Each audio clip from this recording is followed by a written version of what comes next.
Donald Trump spent decades mocking Harvard graduates, but Congresswoman Jasmine Crockett just released his 1965 SAT scores, and he barely passed. The stable genius? Not so much. Audience shocked after listening Jasmine reply. For decades, Donald Trump built his reputation on one claim. He was exceptionally intelligent. He often introduced himself not just as a businessman or politician, but as a very stable genius. He mocked highly educated people, including Harvard graduates, calling them overrated, incompetent, and even stupid. He portrayed himself as a man whose brilliance surpassed the need for formal education, I'm very consistent. I'm a very stable genius, whose instincts alone guaranteed success. Yet this week, that carefully constructed image suffered a major blow. Genius, which I guess is Einstein if he owned a comb, I think.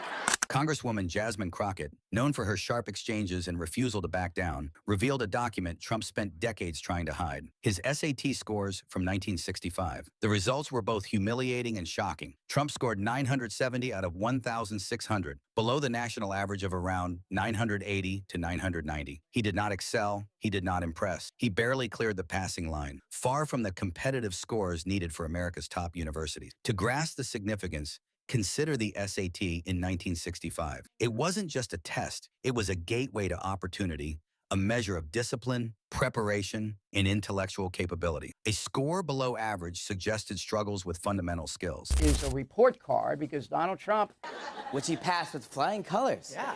Surprisingly, yeah. The question was, what is similar about a grape and an orange? Trump said, they're both types of soda.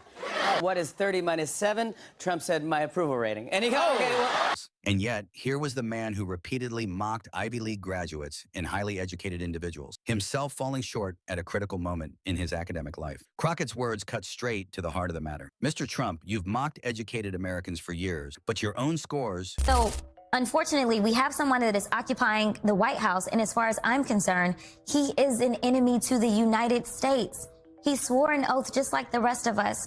But right now, when you are literally putting us at risk, all because of what? Show you were one bubble away from failing. In that single line, she exposed a glaring hypocrisy. Trump's career has been built on exaggeration, bravado, and the carefully curated image of genius. This revelation undermines that foundation. It also aligns with long-standing rumors about his academic history. Michael Cohen, Trump's former lawyer and fixer, testified years ago that Trump had paid someone else to take his college entrance exams. Cohen also said Trump threatened schools and the College Board to prevent the release of his records. Crockett's revelation proves that these were not baseless claims or exaggeration. Trump had a clear motive to hide his scores. The truth would destroy the myth he had worked decades to cultivate. The public response was immediate and fierce. Social media exploded with memes and hashtags mocking Trump. Barely Past Trump began trending, capturing the absurdity of a man who ridiculed the highly educated while struggling to meet a basic academic benchmark himself. Late-night hosts and political commentators seized the opportunity, emphasizing that the stable genius narrative had collapsed under the weight of cold, hard numbers. Trump supporters argued that standardized tests do not define intelligence, citing successful people who perform poorly on exams. Yet this defense clashes with Trump's own history. He has consistently measured intelligence through grades,